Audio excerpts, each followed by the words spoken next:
What's up guys, welcome back to another video.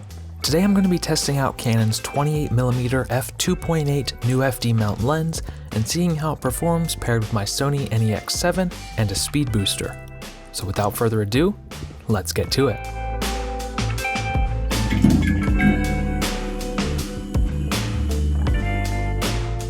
Starting off, there are two versions of this lens, and today I'll be reviewing the new FD variant released in 1979.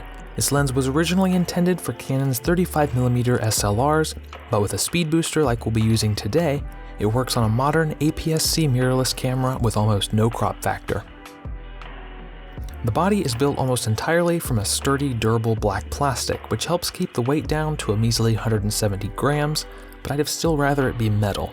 The focusing ring turns smoothly, though not nearly as smoothly as my Minolta Rokkor lenses, and it focuses as close as 12 inches. Every click on the aperture ring feels pretty plasticky and the clicks are too soft for my liking, but I never did have any problem using it without looking at it.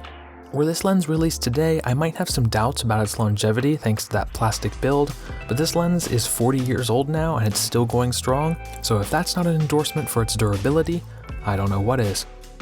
Price-wise, you can pick this lens up for about $30 on eBay nowadays. All that means nothing though if image quality is terrible, so let's start our tests with vignetting. At f2.8 here, we can see some pretty heavy vignetting in the corners, but at least the fall off is smooth. Stopping down to f4 sees a big improvement, and by f5.6, it's as good as it's gonna get. On to sharpness. At f2.8 here, the center is a tad soft, but nothing you'd normally notice. But down in the corners here, it's very soft, giving these leaves here an almost smeared look. Stopping down to f4 sees a big improvement in the corners, and again at 5.6, another sizable improvement. Now the corners are looking pretty good, and back at the center, sharpness is fantastic.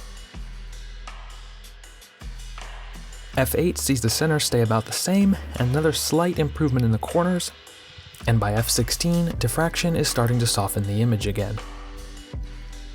All things considered, I'd call this a very good performance for an older wide-angle lens at this price point. You'll have to excuse my crude linearity chart here, but taking a look at geometry, we can see some very apparent pincushion distortion going on here.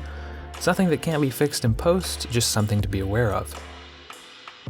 This lens is prone to flaring due to the older coatings, but you can take it down a click to f3.5 for a major improvement.